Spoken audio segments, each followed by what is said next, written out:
toutes et à tous, vous êtes sur Radio 666 avec Anaïs et vous écoutez Les mots passants, l'émission pour rester à la page et garder un œil sur les actualités littéraires de la région Normandie. La retransmission de cette émission ainsi que les précédentes est à retrouver sur ma chaîne YouTube Anaïs Lemoine, tout comme les liens vers mes réseaux sociaux et mon site internet. Avant toute chose, je vous souhaite une belle année remplie de petits bonheurs au quotidien et évidemment de formidables lectures. La mienne a commencé avec Les fleurs ne parlent pas de Natasha Birds, qui est un magnifique roman graphique qui parle de féminité à travers les femmes fleurs, de leur sensibilité, de leur sororité et de leur sensualité. C'est beau et c'est plein de poésie, je ne peux que vous le conseiller. Et pour parler BD, j'ai invité dans les studios de Radio 666 3 libraires BD canés, ceux qui peuplent la rue Froide, on peut le dire. Il s'agit de Stéphane, de l'Univers BD, de Jean-Marie de la Cour des Miracles et de Grégoire de BD Rare. Bonjour et bienvenue à vous. Bonjour. Bonjour.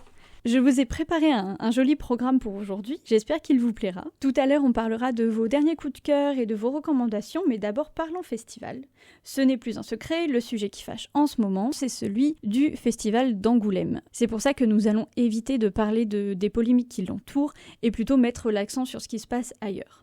Alors, chers experts, quels sont les événements BD qui arrivent bientôt ? Oui, au mars prochain, donc le premier week-end de mars, il y aura le Salon du Polar. Alors, c'est pas un festival BD à proprement dit, mais il y a de la bande dessinée, il y a du roman polar naturellement, il y a aussi des rencontres avec des scénaristes de téléfilms comme HPI, enfin il y a beaucoup de choses. Mais il y a des jolies invitations d'auteurs en termes de bande dessinée qui peuvent séduire. Donc Bloody Fleury, mais c'est... C'est à Fleury-Soir. Ouais, c'est pas vraiment un festival BD, c'est plutôt un salon du livre où il y a de la BD aussi en invitation. C'est un salon dans l'univers du polar, du thriller, donc il y a différentes choses dans ce domaine-là. Culturel, mais oui, il n'y a pas que de la bande dessinée, oui, tout à fait. Ouais, parce qu'il y a du spectacle, exactement, il me semble. Et puis bon, effectivement... Mais il y a aussi des débats d'auteurs, de bande dessinée. Des tables rondes, etc. Si je dis pas 3, de bêtises, 4, 5 mars. Le 3, 4 et 5 oui. mars, ouais. Est-ce que de votre côté, Stéphane et Jean-Marie, vous avez un petit peu les yeux sur les actualités BD ? Absolument pas. Absolument pas. Au niveau festival, non. Oui, bien sûr. Évidemment. Donc, à quand votre salon à vous, alors ? Alors, c'est beaucoup trop d'organisation. il y a eu des tentatives, des tentatives faites. Moi, j'en ai fait un en 2000 qui s'appelait Les Petits Miracles avec à l'époque Guarnido, l'auteur de Black Sad, qui avait fait l'affiche où il y avait une programmation dantesque. Dantesque, Ouais, je m'en pour être souviens. clair, dantesque, effectivement. Je pense qu'il n'y a pas eu beaucoup de salons qui ont eu une première édition avec une telle affiche. Après, il n'y a eu qu'une édition. Ce salon s'est transformé, il existe sous un autre nom et ailleurs, puisque c'est pas très loin, et c'est en avril, dans cette même ville qui nous accueille aujourd'hui, mais pas avec le même organisateur, du moins. Il en manque un, c'est moi. Donc une expérience pour moi, et puis je crois que Stéphane en a eu indirectement aussi. Oui, tout à fait, parce que moi, en 2003, justement, j'ai participé à la création d'un salon BD aussi, mais qui a eu une seule édition à Ouistreham. On n'a jamais pu refaire de seconde édition. Et est-ce que tu sais pourquoi ? Il y a plusieurs raisons, difficulté de trouver le financement, mais aussi le lieu qui était très bien, et au final, le lieu, on n'a pas pu le revoir. Donc du coup, c'est obligé de tout refaire, et là, c'est très compliqué. Un salon est souvent identifié en fait au lieu où il est, donc Bloody Fury, c'est tout le temps au même endroit ou presque. Le plancher des vaches. Plancher des vaches, c'est toujours à la fonderie, je crois. À la fonderie, oui. Les dates première du année. plancher des vaches. Ah oui, la première année. Premier week-end d'avril, oui. je crois, des planchers des vaches. Premier week-end Je d'avril, sais pas, oui, c'est oui. ça. Premier week-end d'avril. Je sais pas. Ce qui est sûr, c'est que tout comme on disait tout à l'heure que l'affiche était dantesque, faire un festival, c'est tout aussi dantesque. Et là, on ne parle pas d'affiche, ni d'auteur connu, reconnu, etc. C'est un travail de fou. C'est un vrai travail de fou. C'est un travail qui est à plein temps, sur lequel on n'est pas payé. Mais le travail de libraire passionné, spécialisé, comme nous trois, ça ne se compte pas. Et alors, si on se rajoute en plus le projet de faire un salon, on n'a plus de vie. Moi, ça m'a pris 2 ans quand même. Ça a été un truc que j'ai pu faire parce que c'était il y a 23 ans déjà. Mais c'est un travail qui nécessite une énergie, une passion dévorante. Mais c'est un métier à plein temps, je pense. C'est Oui. Un salon, enfin, gérer un salon. Et Ouais. encore, je pense pas que ce soit ça qui nous freine. Non. Parce que si c'était la peur de mettre du temps dedans ou des choses comme ça, on ferait pas ce métier-là.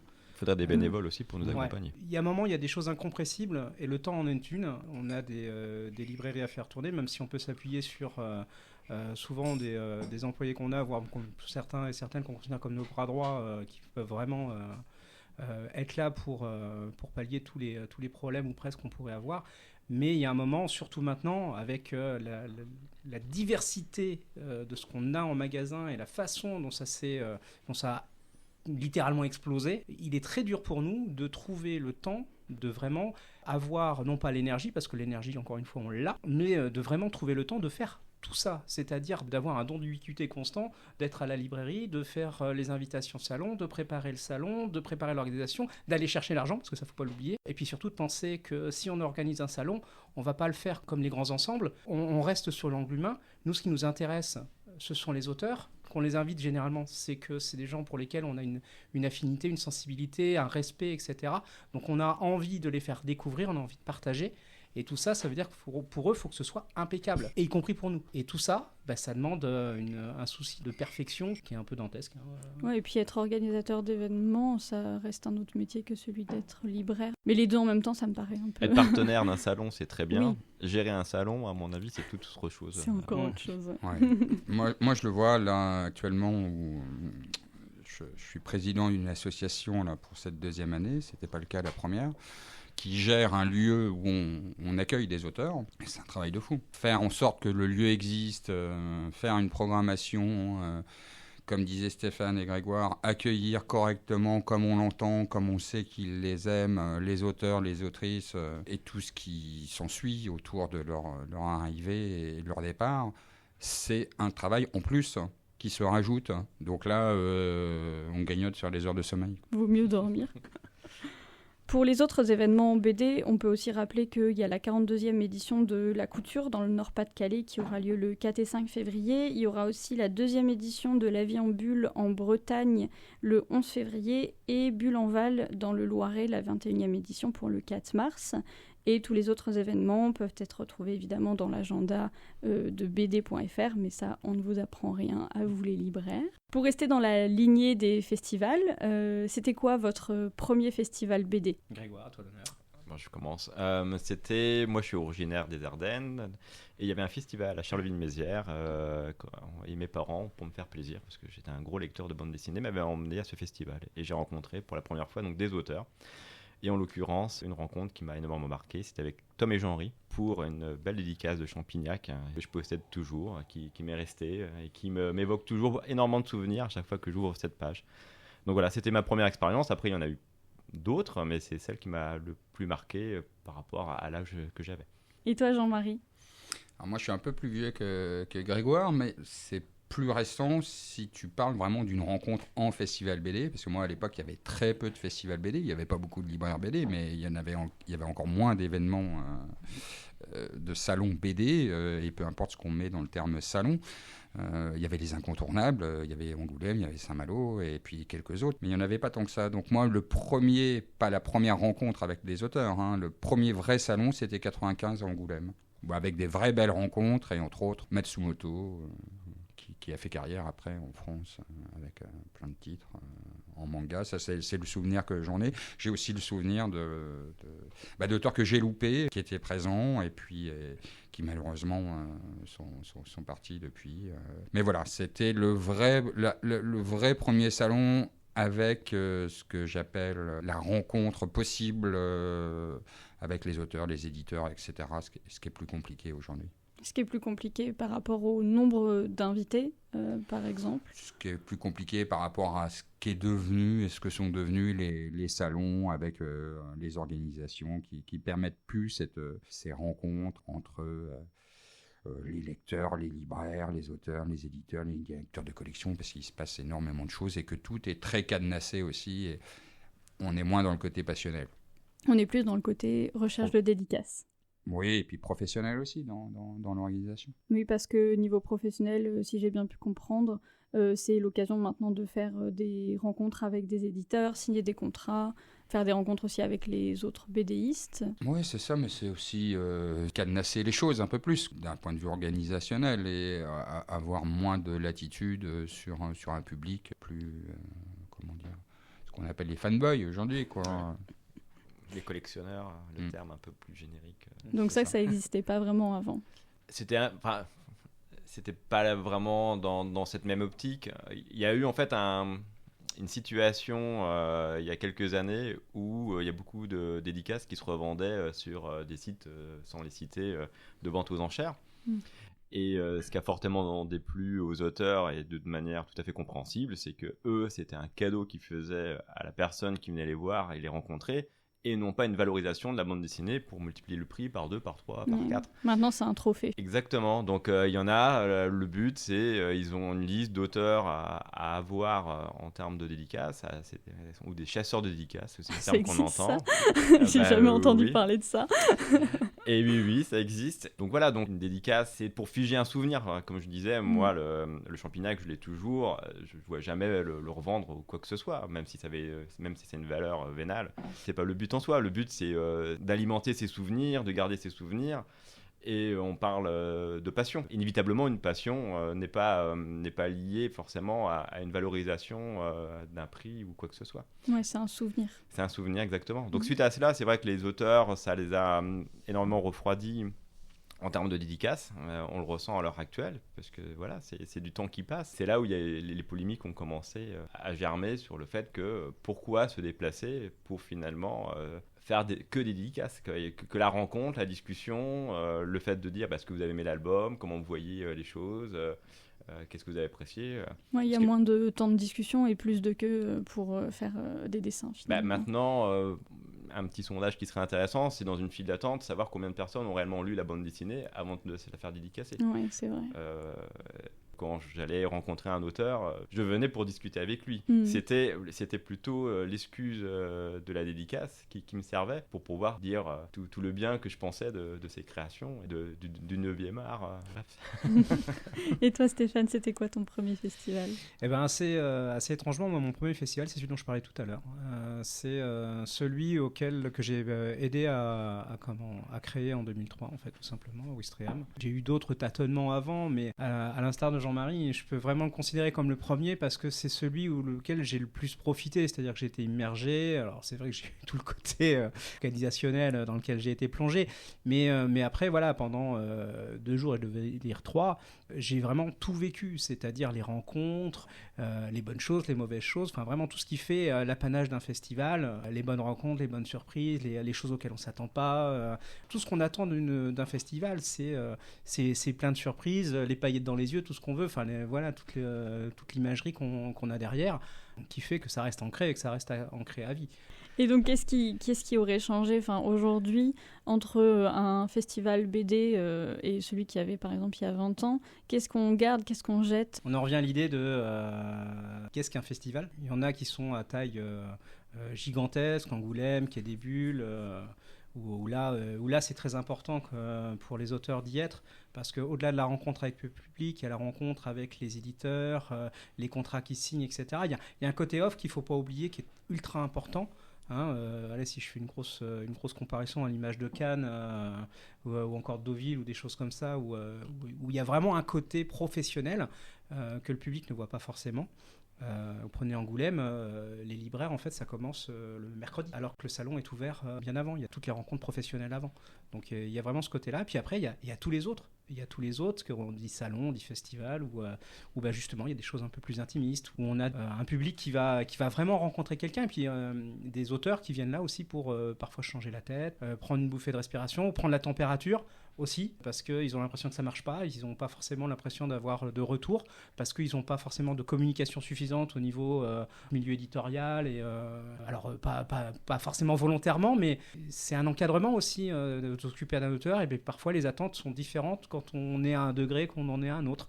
Donc il y a plein de choses comme ça qui rentrent là-dedans. Donc qu'est-ce qui est à prendre, qu'est-ce qui est acheté? Ce qui est à prendre, l'un des gros apports, cette fameuse rémunération sur les gros salons, parce que faut dire ce qui est, les auteurs vivent chichement, et encore je suis très, très politiquement correct en disant ça, et ça reste une grosse réalité. Mais ça, c'est le cas de tous les métiers passion, hein. Sans vouloir trop nous mettre en avant, on n'est pas libraire pour l'argent, parce que sinon on ne ferait pas ça, vu le nombre d'heures qu'on fait nous-mêmes. Ni BDiste, parce que entre les réflexions, les idées autour d'un projet, le temps passé au dessin, au scénario, etc., s'il fallait payer tout ce temps-là, on serait riche, je pense. Oui, je suppose, mais non, c'est le coût temps n'est pas malheureusement dans l'esprit. Donc sur les salons, effectivement, il y a ça qui est important. Alors après, reste le débat grand salon, petit salon, rémunération, comment, pourquoi. Enfin voilà, il y a tout ça. Donc ça, c'est peut-être l'un des grands apports. Et je pense que Jean-Marie et Grégoire aussi seront d'accord là-dessus. Hein. Arrêtez-moi si je me trompe, surtout. Mais maintenant, qu'est-ce qui est acheté ? Les tables rondes, ça peut être intéressant, mais est-ce que ça intéresse le public ? On disait, le public a changé. Hein. Oui. Ceux qui viennent en dédicace, c'est pas ceux qui vont assister aux tables rondes, hein, malheureusement. Moi, je pense qu'il y a trois choses. Et il faut que les trois s'équilibrent, en tout cas, essayent de s'équilibrer. Il y a ce qu'attend l'auteur, il y a ce qu'attend un salon et ce qu'attend un libraire. C'est pas du tout la même chose. Et ce qu'attend un spectateur ? Alors ça, je ne me mets pas à la place du spectateur. Là, je parle du noyau dur qui présente justement au spectateur des animations ou une prestation, etc.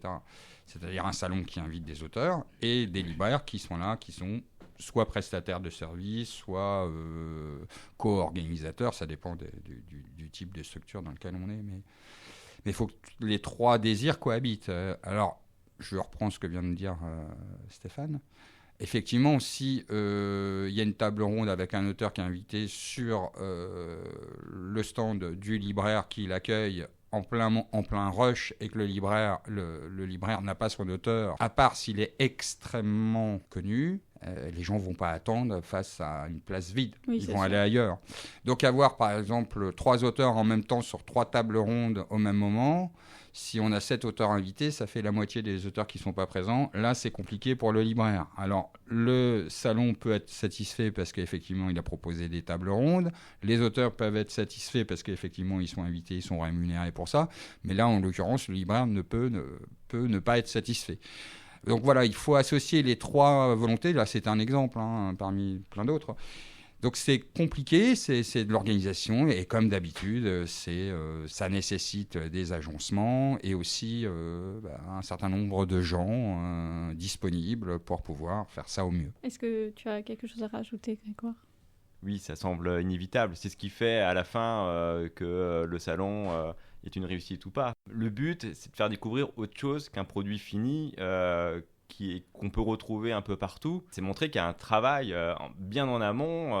Il y a des bandes dessinées, et quand on connaît l'histoire, c'est des histoires plus incroyables que la bande dessinée en elle-même. Et c'est un peu dommage qu'à l'heure actuelle, on peut passer à côté de tout cela. C'est retirer une partie quand même très valorisante de la bande dessinée. Je parlais de 9e art, c'est un art, et un art, c'est complet. C'est pas, encore une fois, un problème de pâte à papier, de production, de prix, et puis de savoir si ça va être en rupture ou pas chez tel ou tel point de vente. Ce qui est attendu, voilà, ça va être différentes choses et ça va être des points forts. On peut peut-être essayer d'imaginer ensemble ce que serait un festival BD idéal.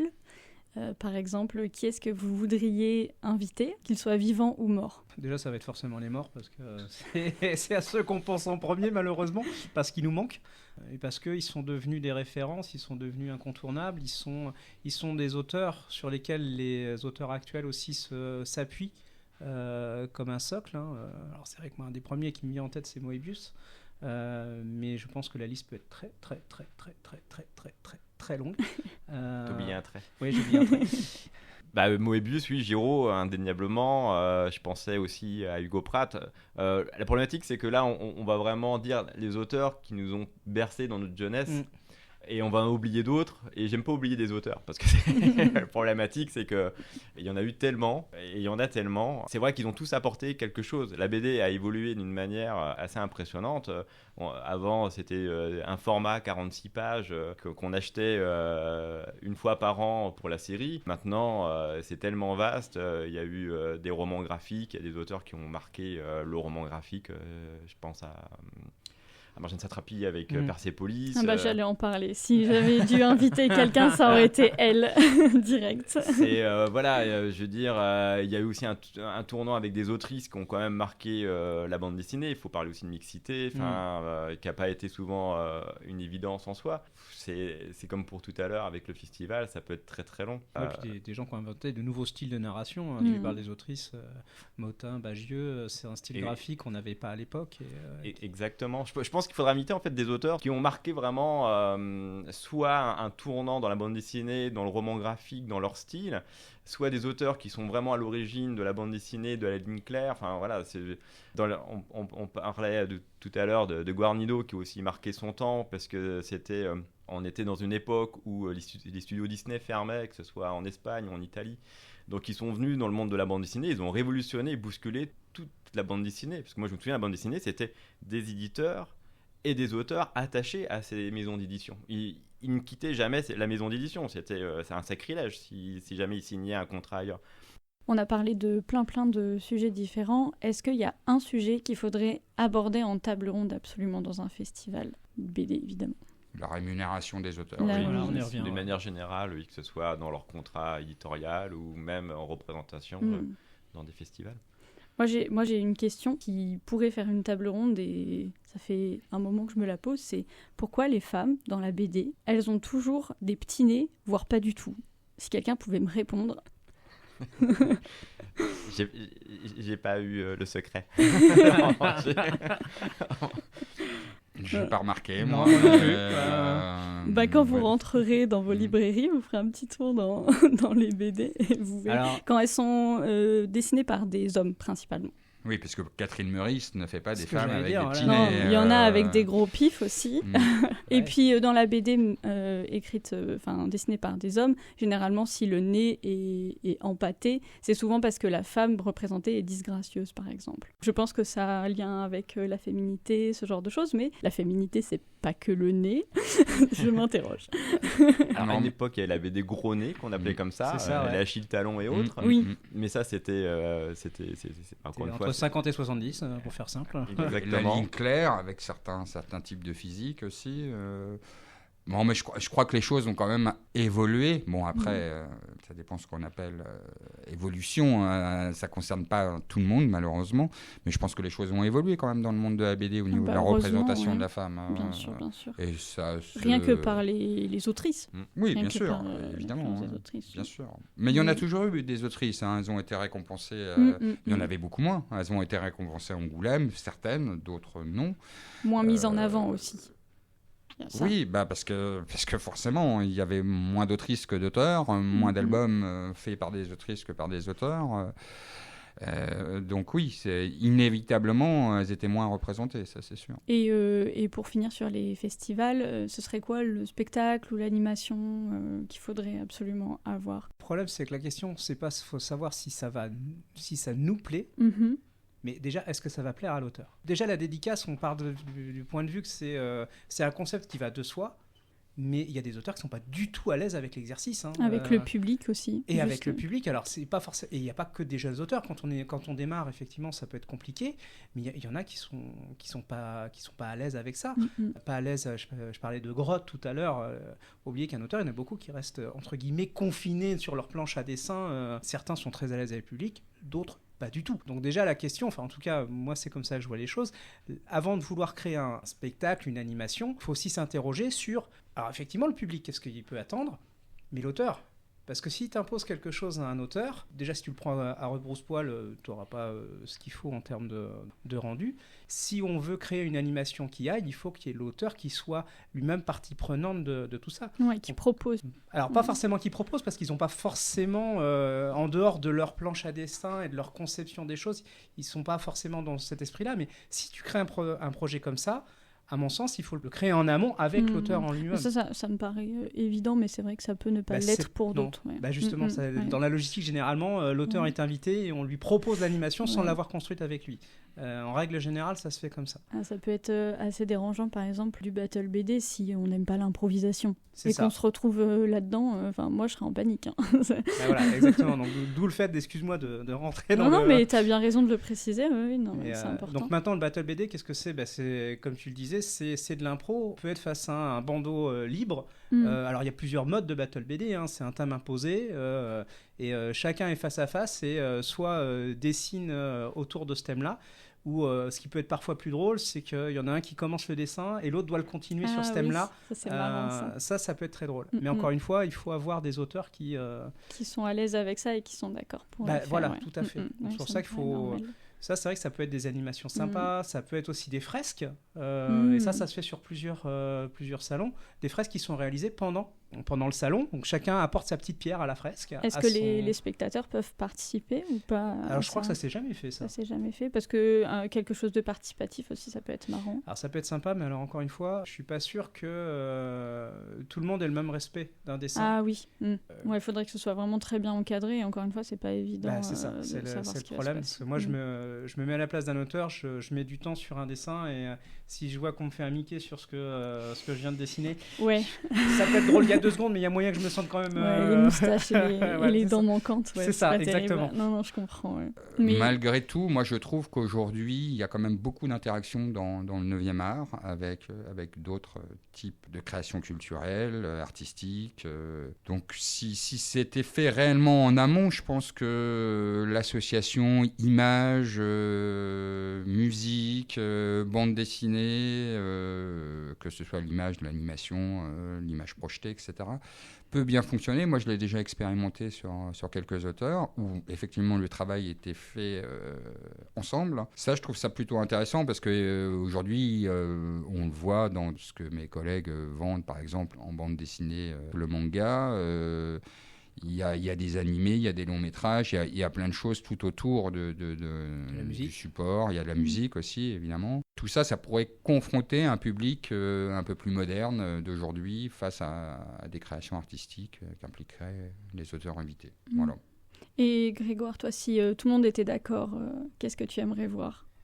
Pour synthétiser, parce que je suis d'accord avec Stéphane et Jean-Marie, après ça dépend aussi du public. Un jeune public va aimer le côté plutôt battle et c'est ce qui peut les attirer parce qu'ils vont participer. Et après moi, je préfère nettement le côté buff avec musique, projection de dessin, le côté plus artistique encore du métier. En alliant avec d'autres formes d'art, plus on démontre ce qu'on souhaite en fait. Pour lequel on est au sein de nos librairies, quoi. Comme pour revenir au départ, on l'a choisi par passion à la base. Totalement. Est-ce qu'on a quelque chose à rajouter sur les festivals ? Moi, je conclurai juste sur une chose qu'a pointé du doigt Jean-Marie. Et, je pense qu'il faut le dire, il ne faut pas oublier que la bande dessinée, en fait, à la base, c'est une hybridation. C'est l'alliance de 2 arts, l'écrit et le dessin. Et du coup, du fait que c'est une hybridation, elle peut toucher tous les domaines, sans exception. Ce dont parlait Jean-Marie avec le mélange des images, du chant, du texte. Je pense que la bande dessinée, c'est une passerelle idéale et c'est dans ce sens-là qu'il faut peut-être construire les salons. Parce que justement, la BD est un outil de médiation sous tous les angles culturels possibles. On peut l'utiliser pour tout. C'est ce qui en fait un média aussi ouvert à tout le monde maintenant. Et c'est ce qui en fait aussi quelque chose d'assez difficile à comprendre sous tous ces aspects, parce que cet aspect, il est vraiment pluriel. Et bien sur ces belles paroles, on va pouvoir faire une pause musique. Je vous propose d'écouter Remains de Algias, et puis on se retrouve juste après pour la suite de l'émission. À tout à l'heure.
On est de retour sur Radio 666, vous êtes avec Anaïs pour Les mots passants, l'émission qui vous permet de rester à la page.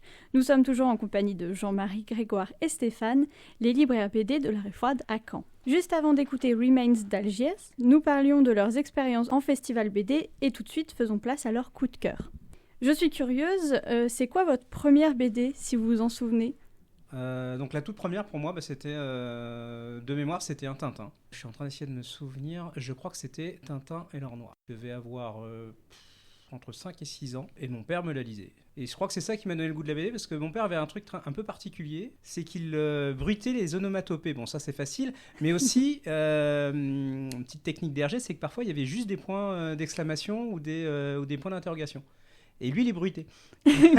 Alors, je suis curieuse de savoir... un point d'interrogation, ça fait... Moi, c'est marrant parce que celui avec lequel j'ai découvert la BD, c'était Achille Talon. Ouais. Quand j'étais vraiment toute petite, je devais avoir 4-5 ans, pas plus. Et c'est aussi mon père qui m'a fait découvrir ça, puisque c'était la seule et unique BD, et même le seul et unique livre qu'il y avait chez lui. Et du coup, c'est celle que j'ai lue et relue en boucle, et ça aurait pu me dégoûter un petit peu aussi de la BD, et pas du tout, puisque ensuite j'ai enchaîné avec les loups, les nombrils, et ce qu'on trouve pour les petites filles dans les bibliothèques. Et toi, Jean-Marie, c'était quoi ta première BD ? C'est un peu à l'image de Stéphane, sûrement, je suis quasi persuadé que c'est Hergé. Il y a eu Josette et Joko après. Bon, c'est pareil, j'avais 4-5 ans, mais moi j'ai eu la grande chance de naître dans une famille où il y avait tout autant de la bande dessinée que des romans, que des livres de voyage. Donc j'ai baigné dans la lecture dès tout petit, et la BD n'était pas interdite. Alors évidemment, comme on le disait tout à l'heure, c'était... une autre époque, il y avait très très très peu de séries. Alors si on remonte encore beaucoup plus loin que nos expériences de libraire, voilà, c'était de la BD familiale, donc il y avait Tintin, il y avait Lucky Luke, il y avait Astérix, il y avait Gaston qui était un petit peu à part, il y avait l'école franco-belge pour certains autres titres et longues séries, mais il n'y avait pas du tout... Pourquoi tu dis que Gaston c'est à part ?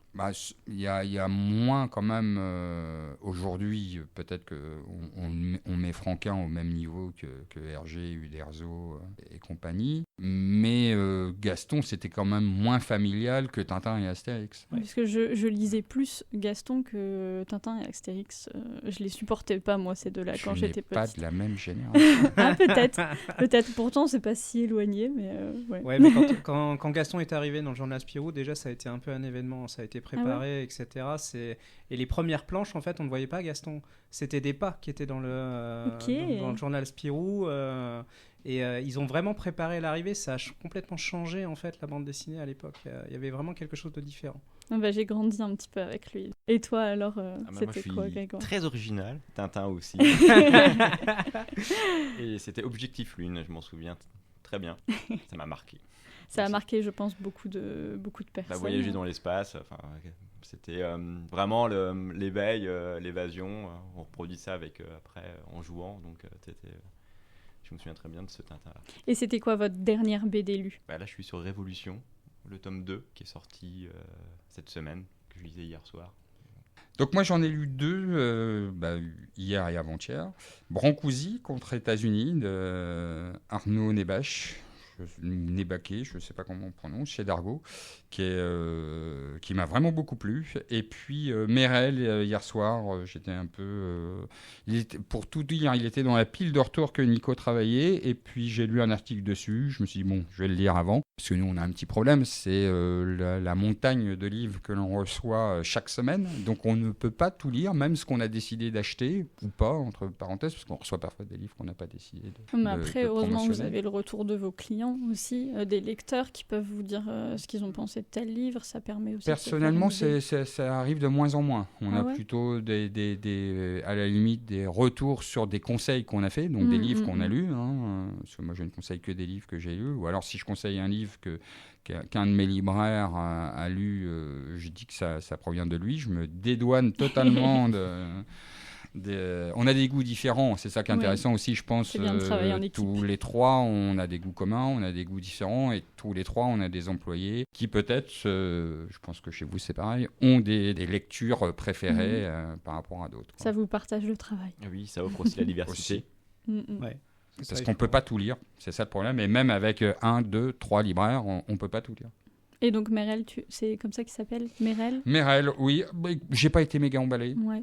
Je suis vraiment ouvert à toutes sortes de choses. J'ai l'impression, en tout cas depuis quelque temps, de trouver moins d'ouvrages qui m'emportent. Ouais, parce qu'il y a plus de lectures, donc forcément sur 25 lus, il n'y en a qu'une seule par exemple qui va te plaire, alors qu'avant peut-être que tu avais le temps plus de lire ce que tu pouvais aimer, je sais pas. Il y a de ça, et puis il y a aussi une réalité dont on n'a pas encore parlé, je ne sais pas si on aura l'occasion d'en parler, qui est aussi la rémunération des auteurs, mais je ne parle pas de la rémunération au festival, je parle de comment ils sont payés, combien ils sont payés, etc. pour faire des livres. La réalité, elle est que quand on a une somme d'argent, quand on est auteur depuis déjà quelques années et qu'on voit ce qu'on appelait autrefois, ça n'existe plus comme ça, mais ce qu'on appelait l'avance sur droit, c'est-à-dire comment on était payé à la page pour faire un album de tant de pages, etc. À part de très très très très rares auteurs qui sont vraiment dans un pourcentage infime, chacun a vu ses revenus diminuer de manière dramatique.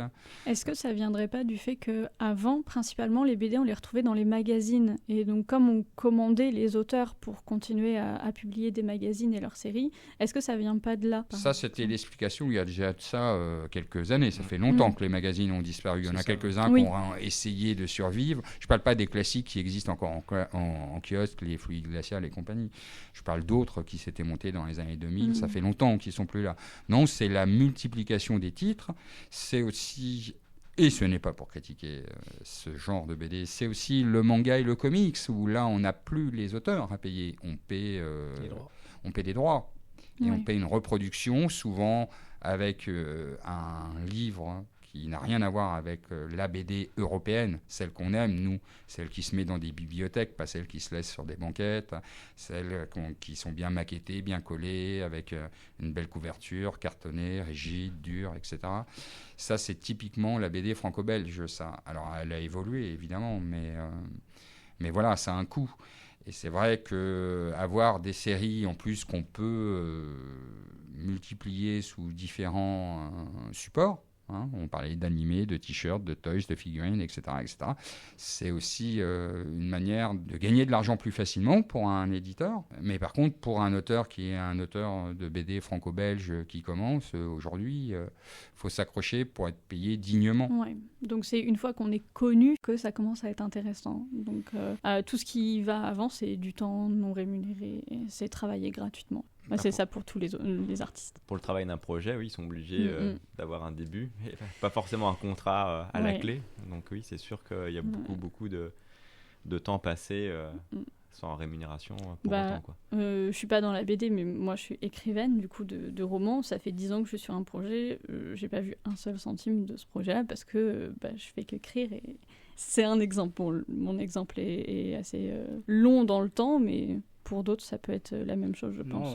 En bande dessinée, c'est assez fréquent. Le nombre de clients qui fréquentent nos librairies et qui sont en fait aussi illustrateurs, auteurs, mais qui n'ont jamais pu être publiés, je pense que tous autant que nous sommes, on en a plusieurs. Il y en a très peu qui sont édités, qui font de petits contrats d'illustration, de choses comme ça, et qui mêlent les petits boulots à côté. Ça, malheureusement, c'est une réalité du métier qu'on ne voit pas.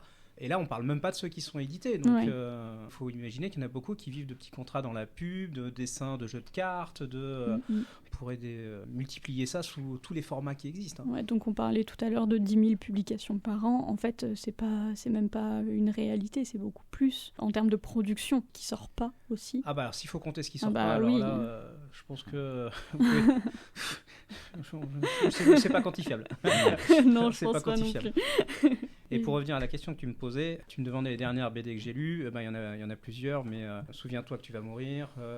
Tu as aussi le Mediator que j'ai mis en coup de cœur. Et là, j'ai égratigné Jean-Marie, Shangri-La Frontière, qui est un des derniers aussi que j'ai lu, parce que je continue à lire les suites. Je continue pas à lire que les tomes, en fait. Je pense que pour moi, c'était Lou de Julien Nil. Donc je pense que ça, c'est plus à présenter non plus. Je les avais lus quand j'étais petite, surtout en primaire. Et là, j'ai enfin pu finir la série, parce que j'avais jamais lu les 3 derniers tomes de la saison 1, et j'ai toujours pas lu d'ailleurs le premier tome de la saison 2, donc voilà. Et puis du coup, parlons coup de cœur, puisque c'est la deuxième partie de notre émission. On va faire chacun notre tour un exemple de coup de cœur. Alors, je vais faire court.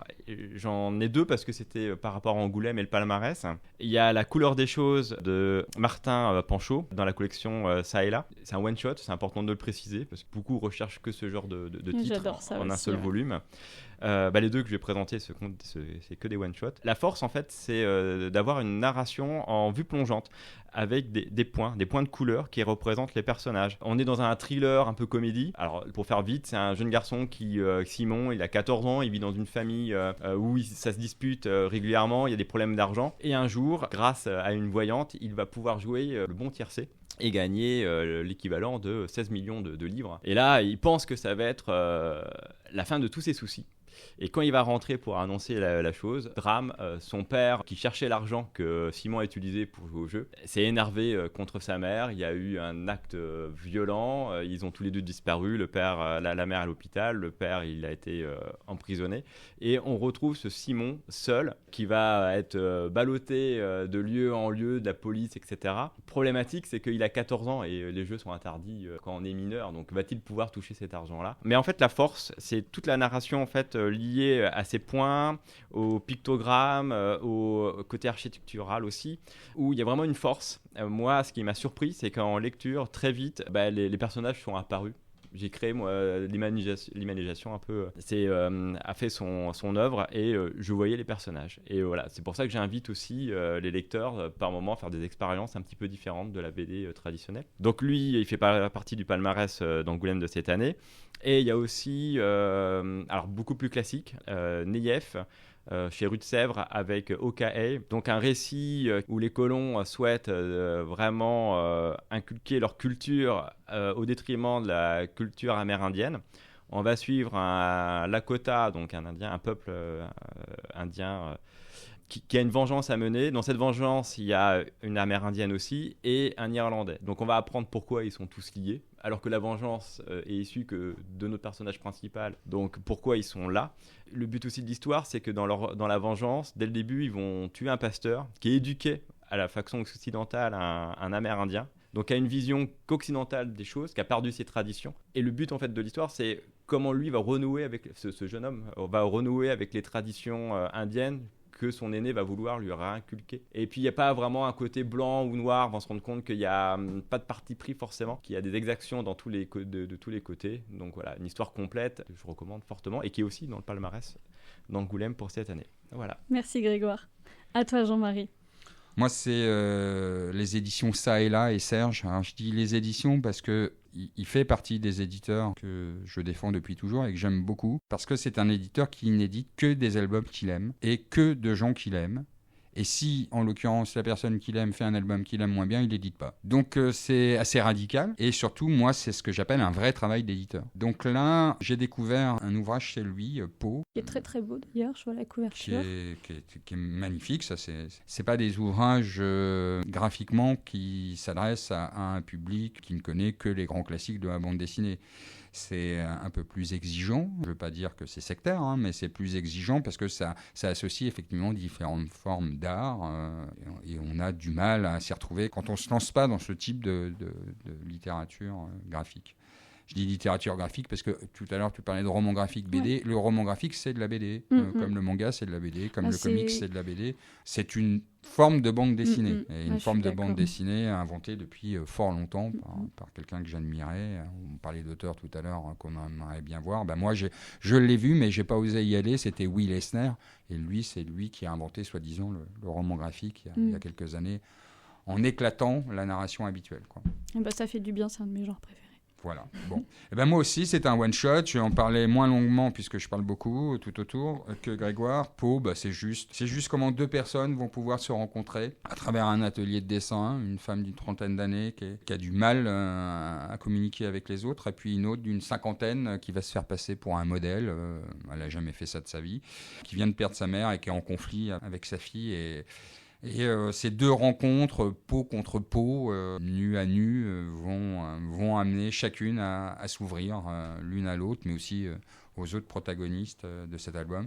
J'ai trouvé qu'il y avait une vraie, très très belle écriture. Ils sont 2 personnes. Alors, je me suis pas très très bien renseigné, mais comme ils sont flamands, 2 Il y en a une qui s'appelle Fabienne, mais ça s'écrit Sabien Clément.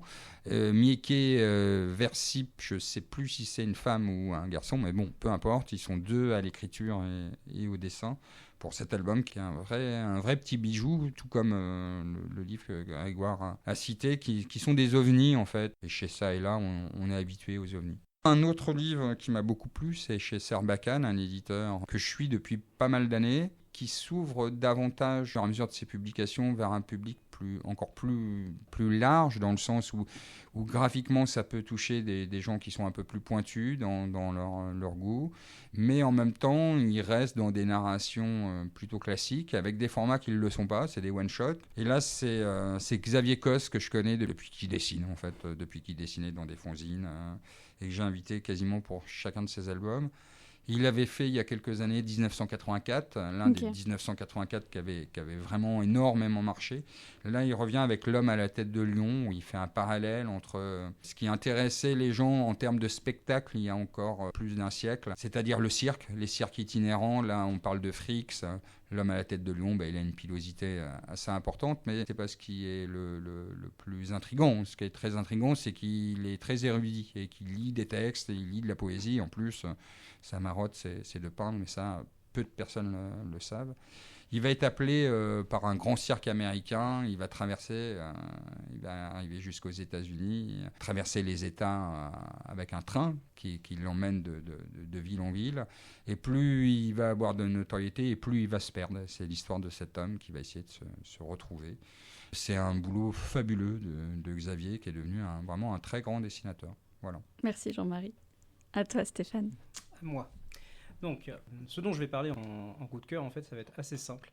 Parce que chaque année, je fais ma propre sélection pour élire un meilleur album de l'année. La petite particularité, c'est qu'en tant que libraire, on fait la sélection, mais ce n'est pas nous qui faisons le choix final. Il y a un jury de clients qui fait justement cette sélection, qui lit la sélection de 10 albums des 10 meilleurs de l'année. Et à partir de là, après une soirée débat, sort le meilleur album de l'année. Est-ce qu'on peut participer N'importe qui peut participer. Okay. Et d'ailleurs, cette année, j'ai un peu élargi la chose, parce que c'est très bien de faire quelque chose comme ça, mais ça reste un choix, parce qu'on ne prend pas plus d'une dizaine de personnes, sinon c'est impossible à gérer.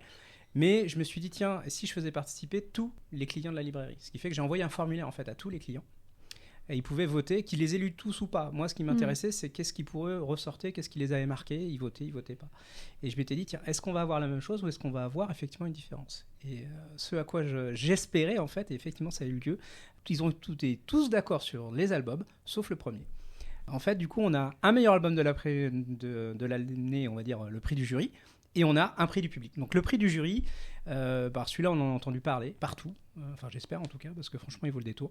C'est La dernière reine de Jean-Marc Rochet. Alors ça, on reste encore sur un one-shot, donc un roman graphique. C'est quand on ouvre la première fois, on voit son trait qui est assez, je pourrais dire noir, mais on a l'impression de sentir du fusain, on a l'impression de sentir de la peinture. Donc il y a un vrai concept artistique dans la bande dessinée.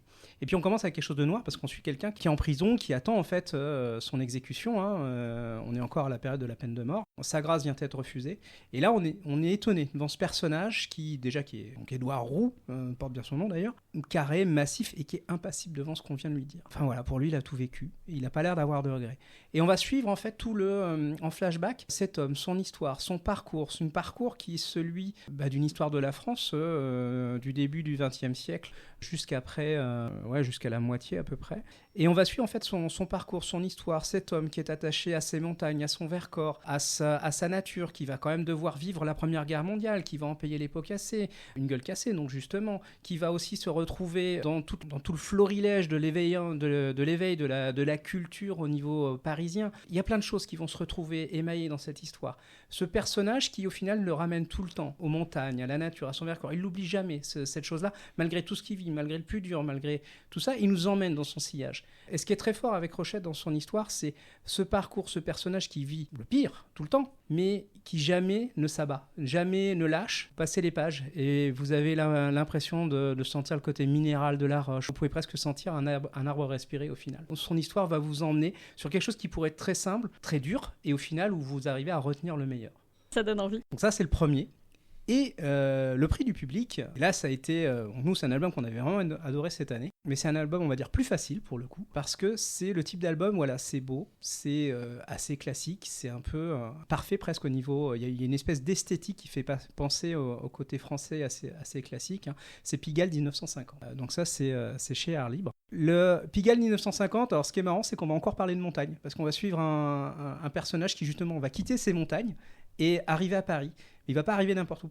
Et il va arriver à Pigalle.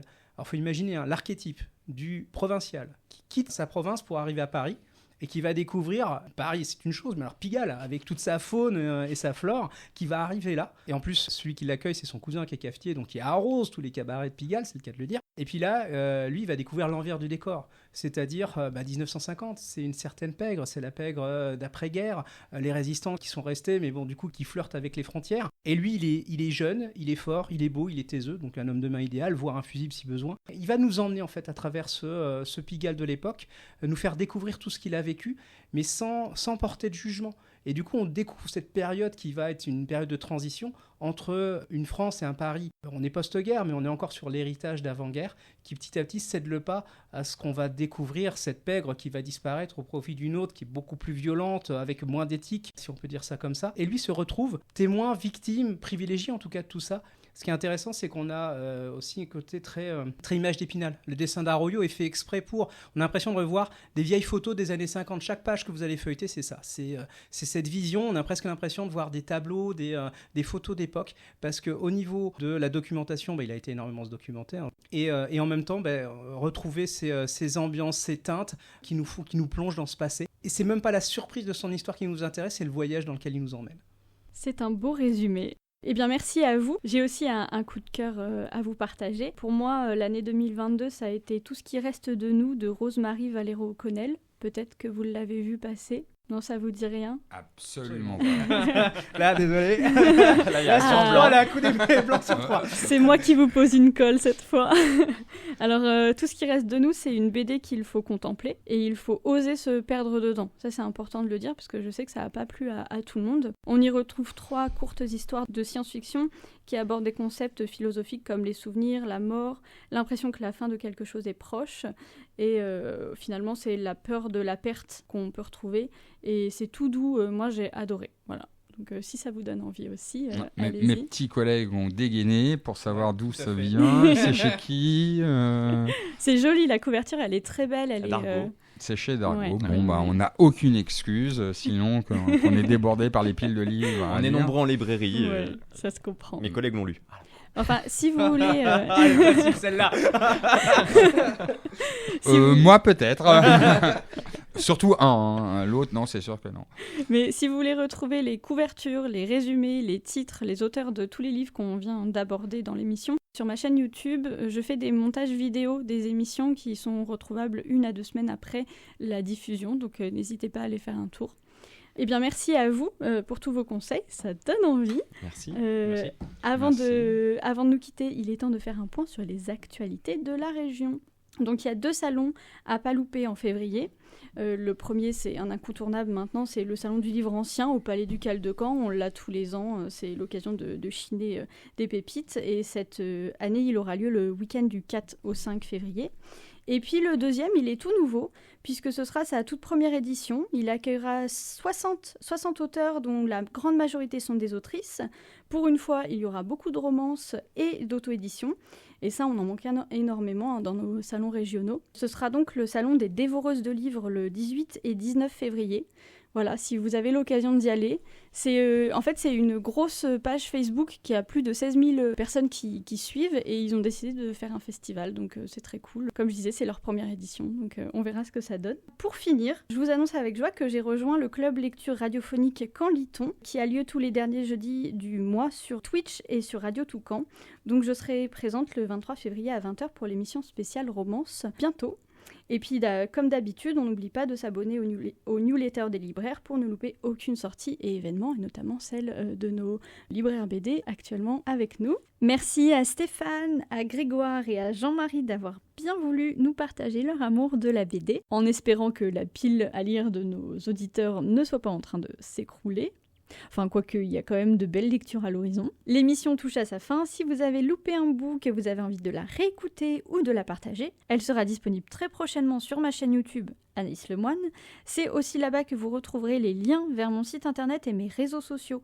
Aujourd'hui, on se quitte sur Sex and Candy de Merci Playground. Encore une fois, désolé pour mon accent. Et on se retrouve vite le dimanche 26 février pour la prochaine émission des mots passants à retrouver les derniers dimanches du mois à 19h. Merci encore à vous, chers libraires BD de la rue froide. Je vous dis à bientôt. Merci Anaïs. Merci à à vous. bientôt. Et à bientôt aussi à vous, chers auditeurs. C'était Anaïs sur Radio 666.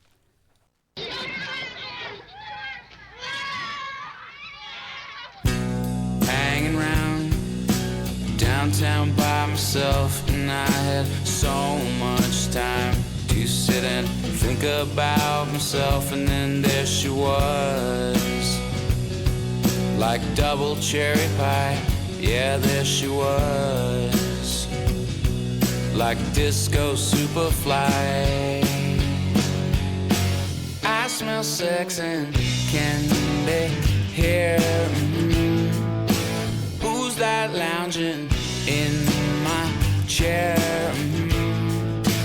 Who's that casting devious stares in my direction? Mama, this surely is a dream. Yeah, yeah, mama, this surely is a dream. Take it.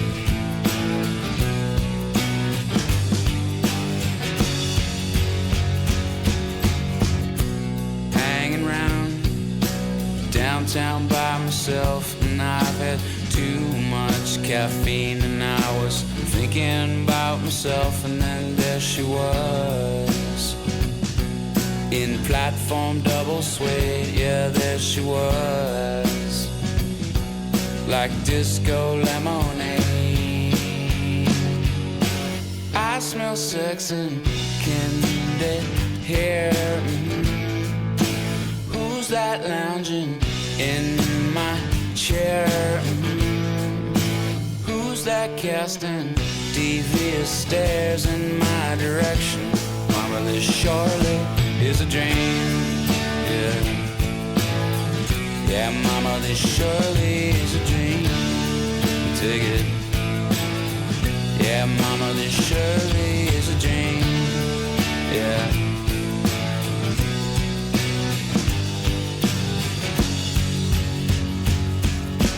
I smell sex and candy here.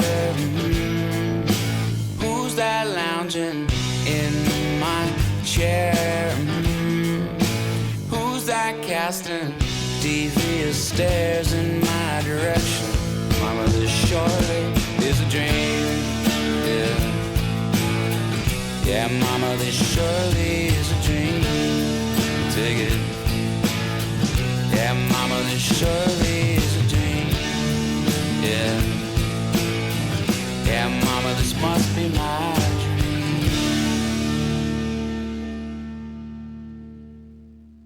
C'était Anaïs pour Les mots passants sur Radio 666, une émission pour rester à la page des actualités littéraires de Normandie, tous les derniers dimanches du mois à 19h. À bientôt.